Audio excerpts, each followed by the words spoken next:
Hello mga kagatas, so for today's video ay ipapakita ko po sa inyo ang dashcam na fit sa inyong Badya-Ari. Ayan po siya. Ito po ay dashcam na pwedeng ilagay sa loob ng windshield ng inyong Badya-Ari. Para at least napakalaking bagay po ito at napaka-useful kasi po ito ay siyempre, pagka nasa daan tayo, hindi rin maiwasan ng mga aksidente o mga nangyayari sa ating kalsada.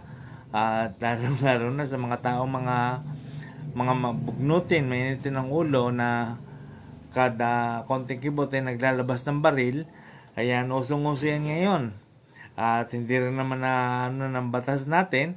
So, ang kagandahan nito, meron kang ebidensya. Ayan. Ito po ay dashcam, ayan. Pwede po sa kotse, pwede rin po sa kahit na anong sasakyan. Kahit sa tricycle man o sa inyong baw-baw o Badya-Ari o bukyo. Ayan na yun. Ayan po siya. Napakaliit lang po niya pero napakalinaw. Ipapakita ko po sa inyo ang kanyang kuha. Meron po siyang mga, ayan, paano siya i-play. Pwede rin siyang i-rewind at pwede rin i-pause. Ayan. Nandito po, makikita po lahat ng pangyayari. Sa ilalim po nito, nalalagyan din po siya ng SD card. Ayan. So, pag kami SD card, pwede po natin siyang ilipat sa ating cellphone. Mapapanood po sa cellphone. So, samahan niyo po ako ha. Panoorin po natin ang kanyang video ng dashcam. Kung ano ang resulta. Ayan. At kung bago ko plan po sa aking channel, please subscribe. At inyo na rin i-like. Maraming salamat po. Ayan.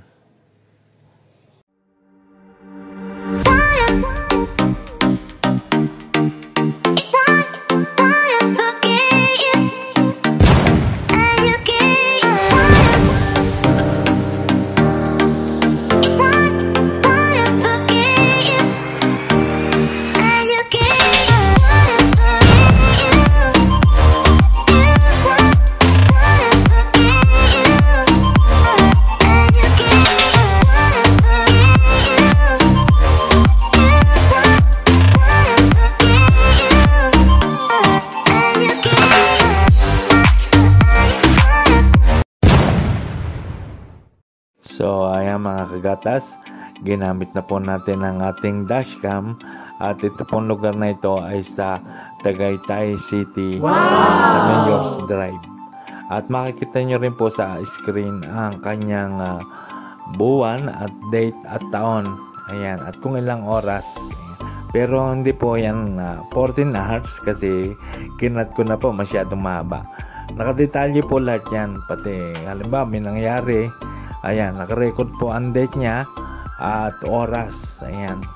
So, ito po ay nirecord na lang po natin ito. Ito po ay inilipat natin sa cellphone para mapanood. Ayan. At pwede rin naman po siyang i-play sa mismong dashcam.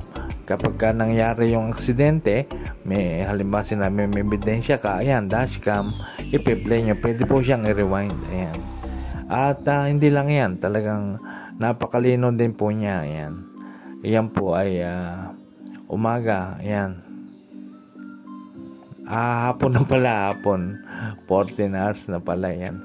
Ayan. So, sa Tagaytay po yan at umuulan. Sinestingtin po natin. Kaso, hindi naman masyadong malakas ang ulan. Ayan. Natatamaan din ng windshield. Nakakaabala rin po yan sa kaya minsan ginagamitan din naman ng wiper at ang wiper naman po ay hindi rin nakakaabala sa kuha ng dashcam. Napakalino po, kitang-kita po. O yan, kitang-kita nyo yung sasakyan sa unahan, yung puting kotse. Napakalinaw niya. Tsaka napakahalaga ng dashcam kasi nga katulad nung nag-viral sa TV na yung vocals doon dumaan sa bisikleta, na linya ng bisikleta. Kitang-kita naman di ba? Pero ang nakakuha noon ay mga vlogger. Kaya pati pagbunot ng baril kuhang-kuha. Katulad nito, pinanampas ako ng jeep pero maabante pala siya. Kaya nga importante din sa driver ang lamig ng ulo at pasensya, haba ng pasensya. Kung may problema ka man o nag-aaway man kayo ng sakay mo, ay wag mong idadamay ang kalsada o ang sasakyan, dahil ito ay magdudulot ng hindi magandang at saka disgrasya. Kaya iwasan din yung init ng ulo. Yun naman talagang pinagmumula ng kalimitang aksidente at away din sa kalye, ang pagiging mainit ng ulo. Kaya nga dapat maging cool ka lang sa pagdadrive at concentrate ka lagi sa karsada. Kailangan din na lagi kang, ang mata mo ay lagi nakatutok sa karsada para naman maiwasan din ang mga sakuna.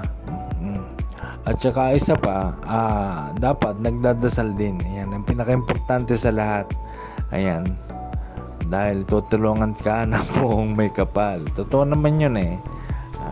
At saka isa pa, kailangan alam mo rin yung mga sign, ang mga katulad ng mga guhit sa karsada, mga yellow lane, dapat alam mo rin yan para maiwasan ang gagawin mong katarantaduhan sa sasakyan. At wag kayo magdadrive ng nakainom.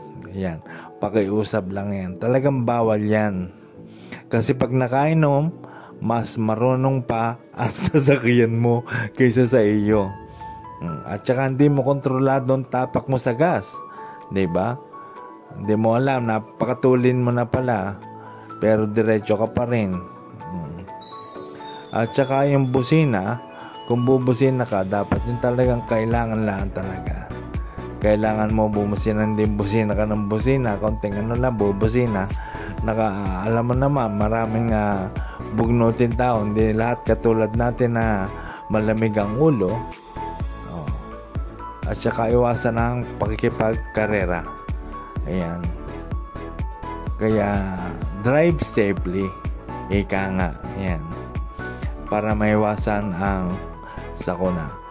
Katulad niya, mga single, marami rin matitigas ang ulo sa mga nakasingle kasi nga gustong-gusto nilang tumakbo na mabilis. Iyan din ang ating iingatan, mga makakatabi natin mga single, kasi marami ang kamote driver. At kung gusto mo namang overtake at nababagalan ka sa katulad nito, siguraduhin mong clear na clear ang harap. Ayan, yung wala kang mababangga. Ayan, makakasalubong. Ayan. So, ayan ang ating masasabi. At ayun po ang Tagaytay. Napakaganda po ng Tagaytay. Mapakikita ko po sa inyo ang ganda ng Tagaytay. At pagdadrive sa karsada. At ang ating po nga palang gamit ay ang Baja RA Model 2019. Ayan. So, ayan. Tsaka pagkatatawid kang ganyan, katulad yan, kailangan ay maingat na maingat ka. Ayan. So, maraming salamat At ayan po ang kuha ng dashcam, napakalinaw at napakalinis. Ayan po. Medyo kulimlim lang dito sa Tagaytay at maulan. So, maulang hapon sa inyong lahat. At lagi po natin tatandaan na laging wag natin kakalimutan ng pag-iingat at pagdadrive sa karsada. Kailangan ng iba yung ingat at talas ng mata. Ayan, lagi kayong magko-concentrate sa daan. So, ayan, maraming salamat sa panonood at napanood nyo ang kuha ng dashcam. Ito po ay mabibili sa ma-order ang inyong dashcam sa onlythepogi.com. Yan po, sa Amerika po yan. So, maraming salamat sa Only the Pogi sa dashcam. Napakalinaw po, talaga po nagustuhan ko po. Yan. At sulit naman po. Maraming salamat. At kung bago ka pa lamang po ulit sa aking channel, please subscribe at inyo na rin i-like. At marami kayong mapupulot din naman na magagandang aral. Maraming salamat po and God bless.